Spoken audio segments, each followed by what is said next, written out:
হোয়াটসঅ্যাপে আলো আসবেই নামে একটি গ্রুপের শতাধিক স্ক্রিনশট ছড়িয়ে পড়েছে সোশ্যাল মিডিয়ায়। সাবেক তথ্য প্রতিমন্ত্রী মোহাম্মদ এ আরাফাত ও চিত্রনায়ক ফেরদৌসের নেতৃত্বে গড়ে তোলা এই গ্রুপের স্ক্রিনশট নিয়ে এখন বইছে সমালোচনার ঝড়। গ্রুপটিতে যাদের নিয়ে নানা রকম মন্তব্য করা হয়েছে তাদের মধ্যে অন্যতম অভিনেত্রী সাদিয়া ইমান। অভিনেতা মিলন ভট্টাচার্য সাদিয়ার স্ট্যাটাসের স্ক্রিনশট আলো আসবেই গ্রুপে দিয়েছিলেন। ফাঁস হওয়া চ্যাটে সাদিয়াকে তথাকথিত জনপ্রিয় অভিনেত্রী হিসেবেও উল্লেখ করেছিলেন মিলন। এরপরই নিজের ব্যক্তিগত ফেসবুকে বিষয়টি নিয়ে একটি স্ট্যাটাস দিয়েছেন সাদিয়া ইমান। মিলন ভট্টাচার্যকে ট্যাগ করে তিনি লিখেছেন, আপনাকে ধন্যবাদ দাদা। মানুষের মতো দেখতে শিল্পীর নামে শয়তান বেশধারীদের কাছে আমার মতো এই সময়ের তথাকথিত জনপ্রিয় অভিনেত্রীকে চিনিয়েছেন, যে ভুলকে ভুল বলতে জানে, সত্যকে সত্য বলতে জানে। গ্রুপের নাম দিয়েছেন আলো আসবেই, তা বেশ ভালো। তবে আপনারা জানেন আপনাদের নিজেদের জীবনে মস্তিষ্কের সত্যিকারের আলোর যে ভীষণ প্রয়োজন। আন্দোলনকারীদের উদ্দেশ্যে অভিনেত্রী অরুণা বিশ্বাসের গরম জল দিলেই হবে কথায় ঘৃণা উগরে দিয়েছেন চিত্রনায়িকা পরিমণি। অরুণাকে নিয়ে প্রকাশিত একটি সংবাদের ফটোকার্ড শেয়ার করে নিজের ফেসবুক পেজে পরি লিখেছেন, অমানুষ, হিংস্র, লোভী, এত হিংসা নিয়ে কখনোই শিল্পী পরিচয় বহন করতে পারেন না আপনি, ধিক আপনাকে।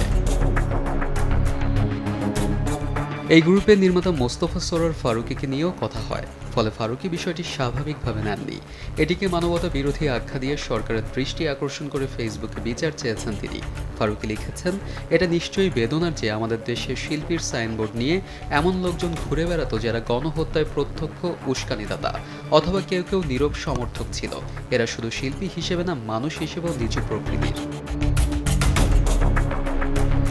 ৭১-এ জন্ম নিলে এরা রাজাকারের দায়িত্ব পালন করত, ফলে এদের এ যুগের রাজাকার বলতে পারেন। নিশ্চয়ই এদের বিচার হবে গণহত্যায় সমর্থন এবং উস্কানি দেওয়ার অপরাধে। কিন্তু আশার দিকটা আপনাদের বলি, দেখবেন এই গ্রুপের বেশিরভাগই আসলে কোনো শিল্প চর্চার সাথে সেই অর্থে জড়িত না।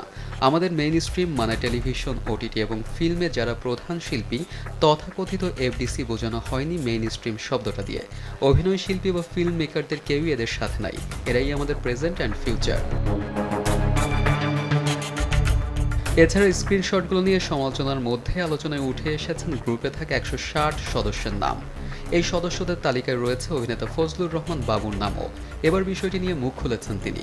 ফেসবুকে এক পোস্টে অভিনেতা বাবু লিখেছেন, হোয়াটসঅ্যাপে আলো আসবেই গ্রুপে অ্যাড হওয়া প্রসঙ্গে আমার কিছু কথা। একটা গ্রুপে অ্যাডমিনের কাছে ফোন নম্বর থাকলেই তিনি সেই গ্রুপে যাকে খুশি, যতজন খুশি অ্যাড করতে পারেন। আবার এমন অনেক গ্রুপ আছে যেখান থেকে চাইলেও কেউ বের হতে পারেন না যদি অ্যাডমিনটাকে ডিলিট না করে। এই অভিনেতা আরও লিখেছেন, আলো আসবেই গ্রুপে আমি কখনো প্রবেশ করিনি, বা কে কি লিখছে আমি যদি ওখানে না দেখি আমি কি করে জানবো ওখানে কি লিখছে। ঢালাওভাবে কাউকে দোষারোপ করা বা সমালোচনা করা ঠিক না। অন্যদিকে অভিনেত্রী মনিরা মিঠুর দাবি, আলো আসবেই গ্রুপের মতো আরও একটি গোপন গ্রুপ আছে। নিজের ফেসবুকে পোস্ট করে একথা জানান মিঠু। তবে পোস্টটি করার কিছুক্ষণ পর মনিরা মিঠুর ফেসবুকে সেটি আর খুঁজে পাওয়া যায়নি। মনিরা মিঠু নিজে থেকেই মুছে দিয়েছেন কিনা এমন প্রশ্ন যখন উকি দিচ্ছে মনে, তখন গণমাধ্যমকে অভিনেত্রী জানান পোস্টটি তিনি মুছে দেননি এবং নিজেও বুঝতে পারছেন না তার পোস্ট বারবার ডিলিট হওয়ার কারণ কি। এরপর এই বিষয়ে ফেসবুকেও একটি পোস্ট করেন মনিরা মিঠু। ARM সাদাত, দেশ টিভি।